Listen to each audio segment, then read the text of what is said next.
Mabuhay pageant fans! Welcome back to my YouTube channel. Hey Adam G. Merry Christmas guys! How have you been?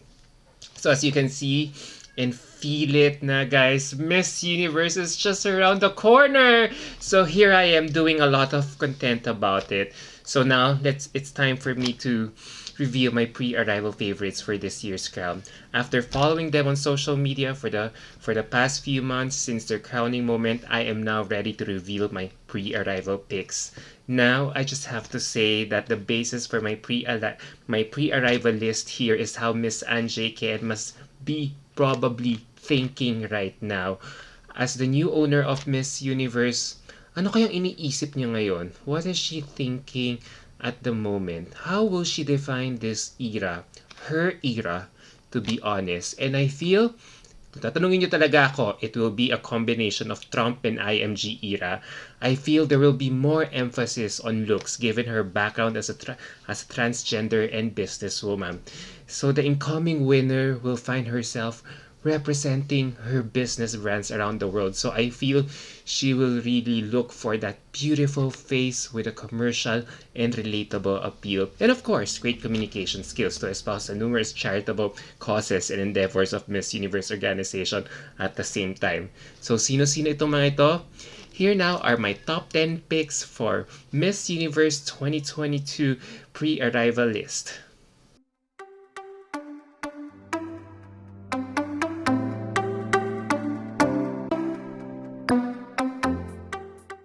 And now, we start with Miss Alicia FAUBEL of Spain.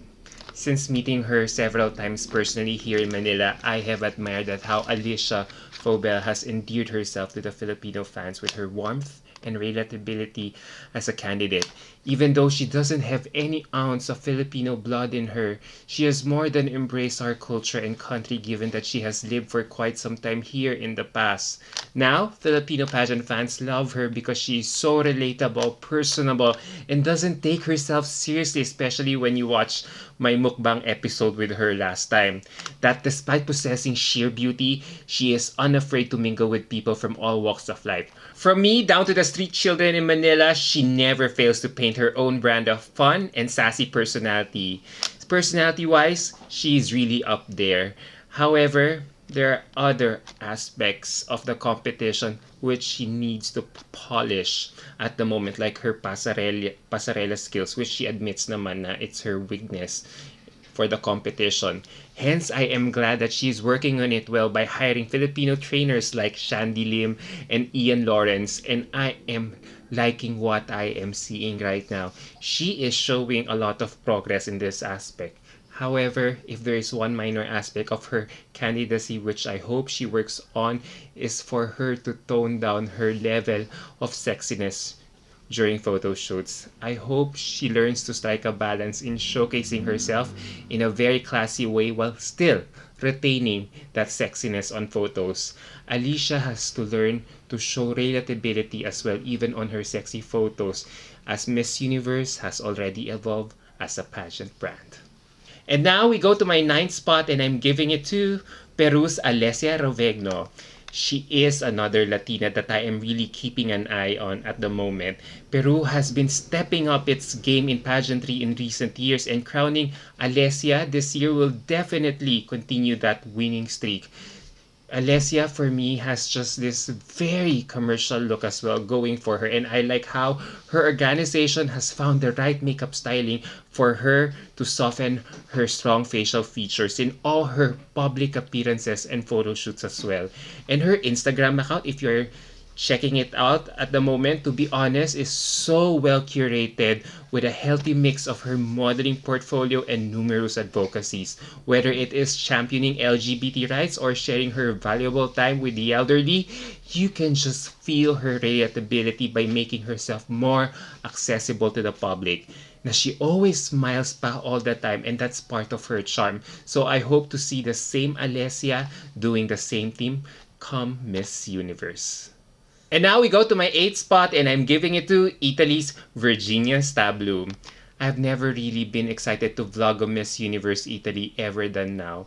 To be honest, guys, as I feel Virginia is the strongest Italian delegate Italy has sent in Miss Universe for decades, thanks to her very diverse look, which she can attribute from her father, who has an African heritage. So if you're actually meeting her for the very first time, you could actually mistake her for Andrea Tovar, Miss Universe Colombia 2016. And given how strong and amazing she is with her candidacy right now, I am really hoping her shine or luster won't dim come Miss Universe time, as I feel she has to work on her walk and makeup styling to ace the game. Pero coming from a modeling background, I would love talaga for her to inject some personality to her walk and get that winning look for her, especially when it comes to photo shoots. She really has to sa totoo lang guys, she really has that look, and I hope she uses everything to her disposal how she can present a 2.0 version of herself come Miss Universe time. And now we go to my 7th spot, and I'm giving it to Thailand's ANSUEANGAM-IAM.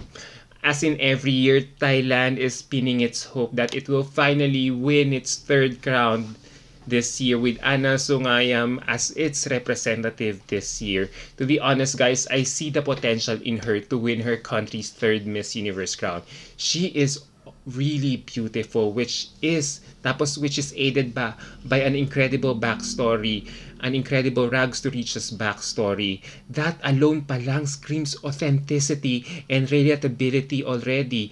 Na sa totoo lang, this is her edge already. But what I love Anna more is how she is not just relying on her backstory to win more people by her side, but uses this instead to propel her further in the competition. I've never seen a Thai delegate talaga so hardworking and dedicated in what she does for her campaign. Now, more than her glossy photo shoots, I admire how Anna has been partnering with well-known institutions and non-profit organizations to raise more awareness in providing children with access to quality education. Now, this is really inspiring, knowing you can feel that she really wants to pay it forward, knowing she now has the means to do so. Now, let's go to another aspect of her candidacy when it comes to styling and presentation, and I feel this is where she is suffering quite a disconnect from her audience. I still have yet to find that look from her which I can say will really bring out her more authentic self to the public. Don't get me wrong, guys, she is beautifully styled, but I feel her stylist can do better in presenting her in a more unique way, where Anna could own that particular look and say that from head to toe that this is really her. So the challenge now for Anna is to really present herself in a more unique way, aesthetic wise, and I hope that she can do this starting next week.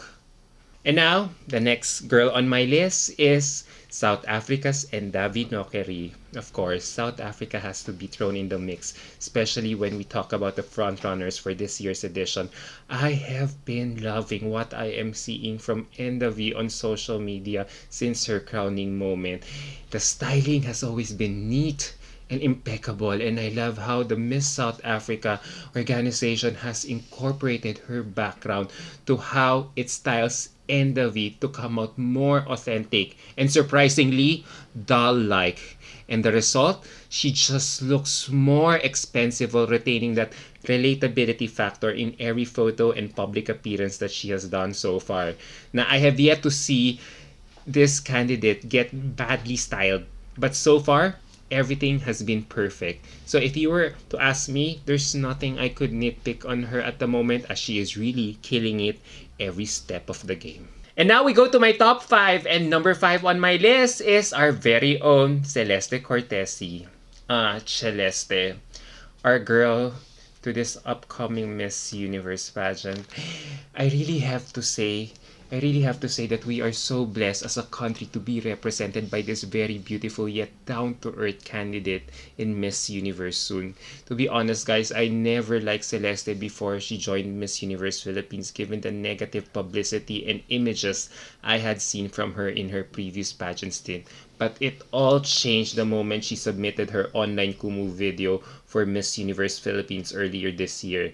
That Celeste we see now is very different, subdued, refined, with so much confidence and maturity. And it's this refinement and maturity part that have really gotten me to her. And over the course of time, since being crowned Miss Universe Philippines, we have all seen her personal transformation from being always shy to someone more outgoing and very relatable to the public. And this is what endears me to her, that she wants us to look at her past her beauty and sexiness and see the improvement that she has done for herself when it comes na lalo to her communication skills. Now, whenever she speaks, you can really feel her authenticity, that it is coming from a place of humility and wealth of life experiences that she had to go through in the past. Now, when it comes to her aesthetic naman, no doubt Celeste's asset is her face, and her stylists have always been careful in making sure that they don't want to take any attention from that for the past few months. Napansin nyo? And alam naman natin na matangkad, maganda at sexy head turner si Celeste, and I love the fact that she looks so classy and expensive whenever she has to wear a very revealing outfit. Yung hindi huchi tignan, you know what I mean? That when her stylists try to experiment a look or something on her, she still does not look cheap. And I credit Celeste's styling team for what they have been showcasing to us lately. Na super simple outfits na walang borloloy will still make Celeste shine, because they already know that Celeste's face alone can do enough talking all the time.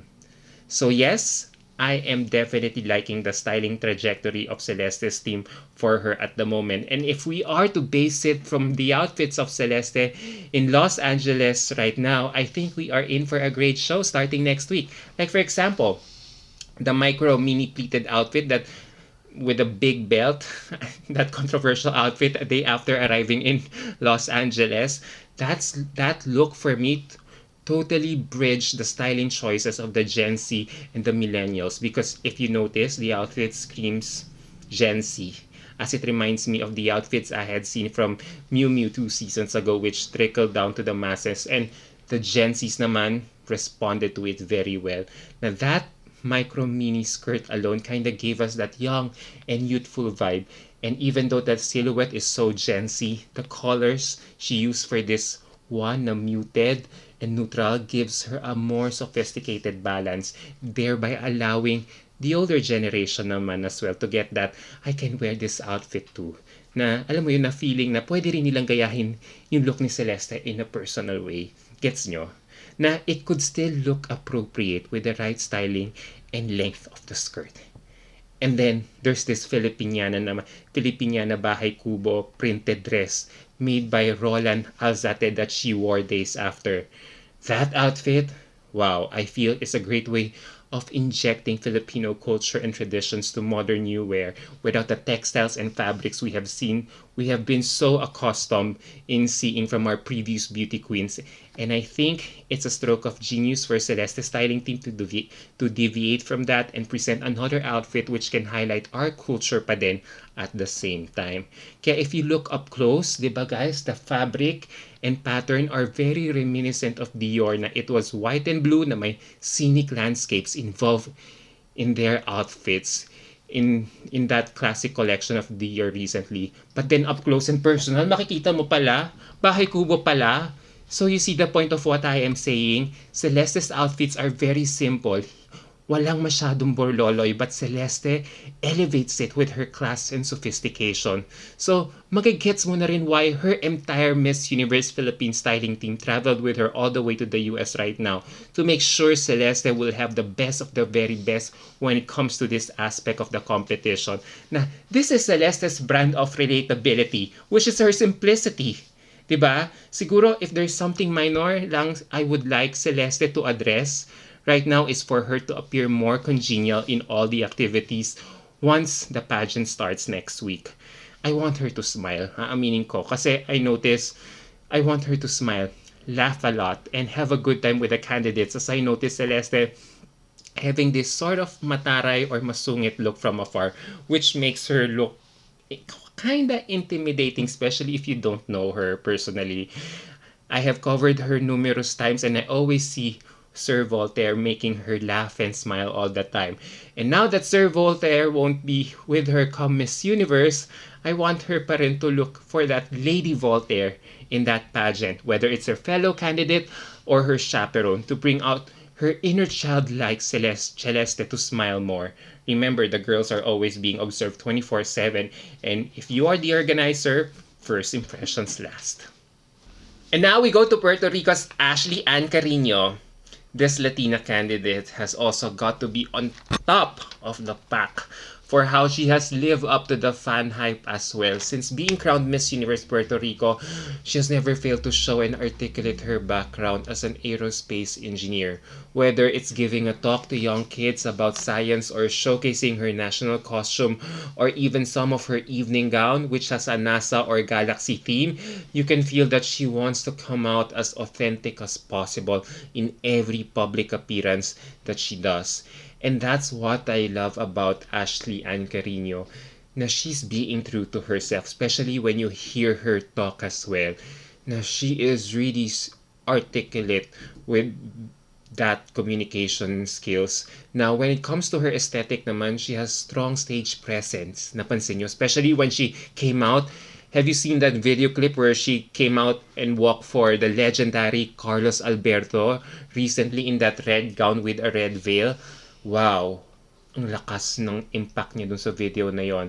However, yeah, it's always not this case all the time, especially when it comes to her looks. And this is where I feel Ashley needs to exert more effort or pay attention to, as I feel she has not yet gotten the winning look for her come Miss Universe time.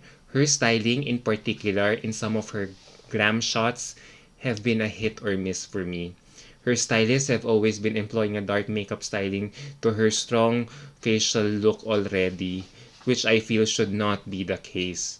However, she has been given quite a makeover recently by trimming her hair, which highlights her beauty now for a change. And sa totoo lang, this is what I have been worried about Miss Universe Puerto Rico delegates for the past few years. Now, they always seem to incur a styling issue come Miss Universe. Whether it's the gown or the look, they always seem not to get it right come crucial time. So I am hoping Ashley will not suffer the same fate as her predecessors this year.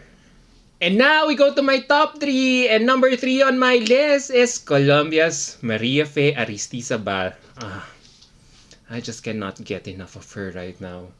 Apart from USA, Venezuela, and our very own Celeste, MAFE is also exciting me to no end. She has this very commercial look going for her right now, which I feel is a huge advantage coming into this new JKN era. And just when everything seems uncertain about this new era, MAFE gives me that feeling that she might be the girl JKN is looking for in a winner. Now, she has this very commercial and relatable appeal to the fans, which add to her charm and and likability, which is amplified 100 times given her unique backstory of waiting for her time in Miss Universe for the past 3 years. I've never felt this way from a Colombian delegate since 2014, and maybe because MAFE is a huge deviation from the past Miss Universe Colombias in terms of looks, and not just in looks but probably in motion as well, as she looks more beautiful even in motion after I interviewed her recently. And if there is one minor issue I want her to address at the moment, is that I hope she gets to be consistent with her looks and styling for Miss Universe, as there had been outfits in the past that she wore where it kinda aged her. So she has to be careful with this. And now we go to my number 2 spot, and I'm giving it to Venezuela's Amanda Dumamel. Just like my eventual number 1 pick, I also love how Miss Venezuela Amanda Dumamel has been forging her candidacy here in Miss Universe. As a fashion designer herself, I am definitely impressed that she has come out with a line or collection showcasing her talent as a sustainable fashion designer. Her departure outfit for the US last week was really impressive, and I could not wait what she has in store for us come competition time. And I'm also really stunned at how the Miss Venezuela organization has been styling herself very well for photo shoots and public appearances apart from her impeccable fashion sense. Na it really feels like na Miss Venezuela organization has slowly learned in terms of giving its candidates a modern and sleek makeover, a far cry to how they have been doing it before, where they send their girls to the surgery table, and dress them 90s style. But beyond this fabulous modern aesthetic makeover, what gets me to Amanda is her strong English communication skills that catapults her to the top of my list right now after doing a series of live chats with her fellow Miss Universe delegates for the past few weeks. Nakipag-interview kay India, kay Celeste, lahat inikot niya. Overall, she is really presenting a different Miss Venezuela. Someone beautiful yet relatable, na someone who always smiles and very accessible to the public, which is a huge deviation from the Miss Universe Venezuelas we have seen before. If I were Miss JKN right now, she will be an instant shoo-in for my top picks.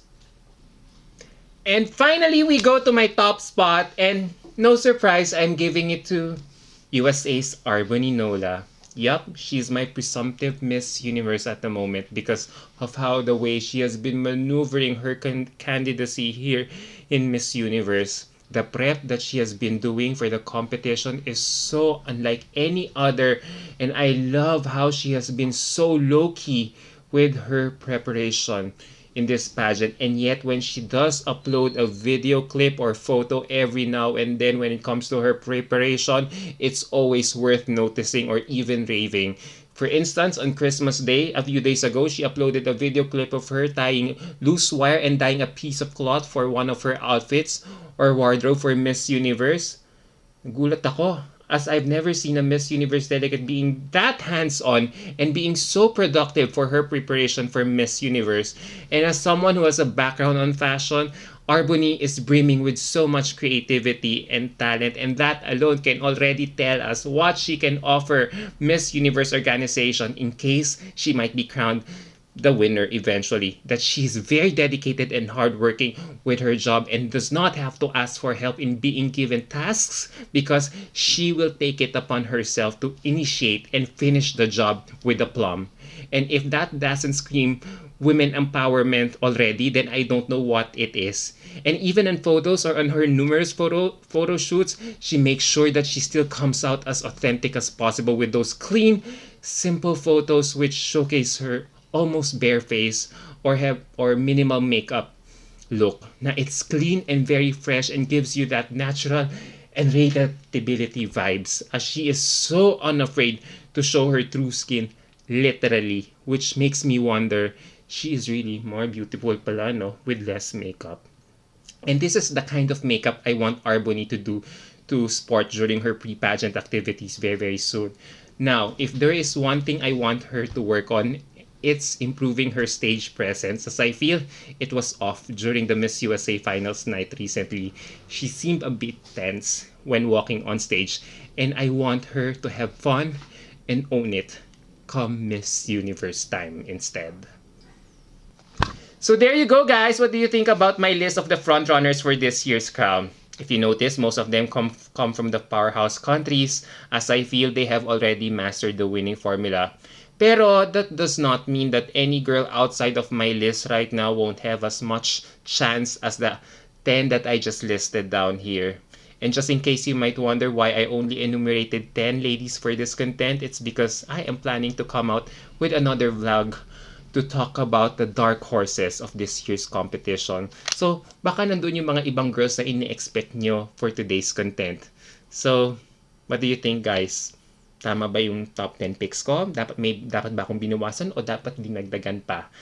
So, let me know down your thoughts below in the comment sections to see where you guys are coming from. Alright, guys? Merry Christmas again, and until my next video, bye!